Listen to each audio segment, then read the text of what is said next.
By 11 a.m. on June 8th, Washington is finally aware that Israel is responsible for the attack on the USS Liberty. Israel frantically tries to repair the damage of what it claims has been a tragic error, and throughout the day, apologetic letters and calls from Israeli leaders flood the White House. That evening, the USS Liberty, barely afloat, limps towards a naval shipyard on the island of Malta. We had taken tons of water with the torpedo, which meant the ship would just sway back and forth, and we just steered a sinuous course out to sea that night. Almost 20 hours after the attack, as she makes her way to Malta, she finally joins up with the Sixth Fleet. But in Washington, President Johnson and other officials are already secretly trying to control information about the attack. Embarrassed that an American spy ship is caught within a war zone, that American rescue planes have been recalled while the ship was in danger, and that Israel, America's ally, was behind the attack, a cover-up begins. From the moment the incident took place, the U.S. government did everything it could possibly do to hide the incident as opposed to looking into the incident. First, the administration publicly accepts Israel's apology. Our State Department's official response to the "we attacked your ship by accident" was, "We accept your apology, we do not accept the reason." And they let it go because they are our ally. Next, the crew is controlled. 2 hours after the attack, the word started coming down: don't talk to your shipmate, we want you to write a letter home, but you can't say anything that happened other than, you know, you're doing fine, everything's okay, and that was it. But sketchy reports of the attack have already been released in America, and when the Liberty arrives in Malta, the press is waiting. Aside from the 9 bodies already flown to America, 22 more bodies are trapped below decks in compartments flooded when struck by an Israeli torpedo. The Liberty is still shrouded in secrecy. Newsmen are not allowed on board. Sailors on board are not allowed to talk to newsmen. Whether on the ship or wounded in hospitals, the crew is kept away from the press. On June 14th, a naval court of inquiry into the attack is held aboard ship in Malta. It will be conducted by Admiral Isaac Kidd, but Kidd's first move stuns the crew. He knew exactly what was going on and told everybody that this is classified stuff. You're never to talk about this to anybody. We were all told that if we were to divulge what happened to anyone, we would be court-martialed. Later, during the formal inquiry aboard ship, it becomes apparent to the crew that the Navy is not interested in conducting an in-depth investigation. The court was ordered to conduct a complete investigation of all of the events surrounding the attack. Well, in fact, what they did investigate was just the communications involved at the time and the damage control procedures we followed. That's basically the scope of their inquiry. The court of inquiry was a farce.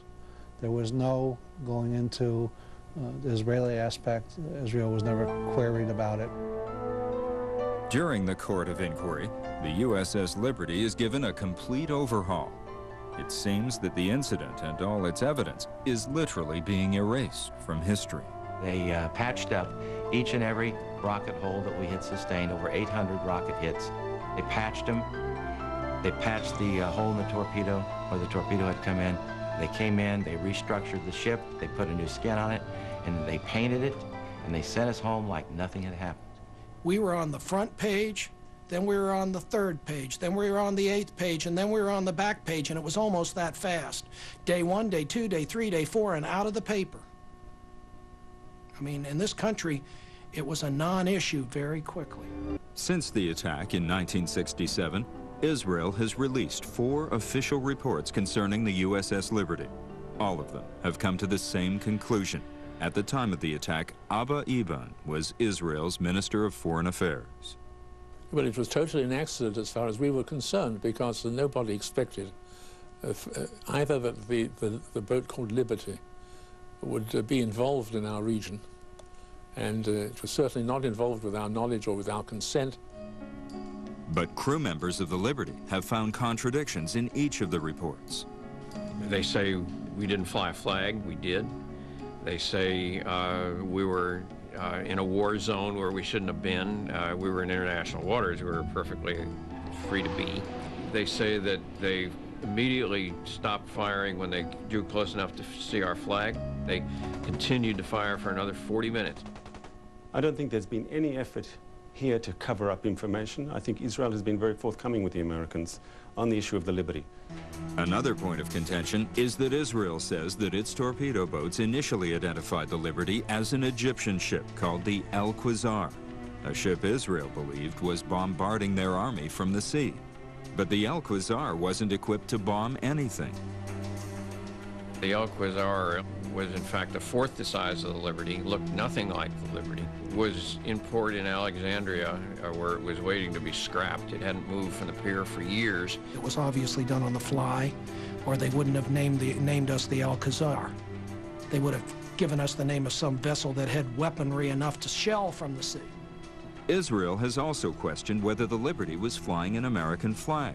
The Yerushalmi report, an Israeli inquiry into the incident 3 weeks after the attack, reported that the Liberty had been sighted at 6 a.m., but was not positively identified as a United States ship. I know one of the pilots who saw the Liberty the morning of the attack, at 6 o'clock in the morning. That last sighted report that we have says specifically, and he swears to it, that there was no flag. They claim that the first aircraft couldn't find a flag on the ship. Well, the flag was flying because I put it up. Between 12 and 1 p.m., I observed 2 additional flying boxcar, Israeli Air Force flying boxcars fly over the ship, very low altitude. Some of the crew waved at the pilots, and I believe the pilots waved back. There's also controversy concerning whether the Israeli torpedo boats halted their attack immediately after they finally identified the Liberty, or if they continued machine gunning the ship and even its lifeboats. I understand they fire a number of torpedoes, but when they get close to the boat and they become clear it's an American ship, and of course they immediately cease hostile operations and offer assistance to the Liberty crew. They claim that they came alongside and immediately offered help. Well, that is the purest of baloney. Instead of offering help, they circled us several times, machine gunning anything that moved, pulled out, came in, machine gunned the life raft in the water. Israeli sailors would not have deliberately targeted lifeboats. That's not the way we do things. There's not a man on board that ship that lived that doesn't believe that they were trying to take us down with all hands. They even had armed helicopters with armed soldiers in them flying over us that they later told the world were there to save us if we went in the water. It wasn't though they didn't see a flag. The flag was there. It wasn't though they didn't see the name of the ship. It was there. It wasn't as though the ship had 12-inch cannons. It didn't. It had little machine guns. It was in international waters. Every indication is that this was done deliberately. This wasn't an accident. To me, the biggest mystery is why our government is still covering it up after 33 years. Why they refuse to talk to the crew. Nobody has ever seriously talked to the crew. We've been asking, we've been begging, we've been doing everything short of offering the blood of our firstborn son just to get Congress to investigate the attack. They will not do it. What needs to take place is a full-scale investigation. Israel is supposed to be our friend and ally. The least they could do is turn over the people who were involved in the incident.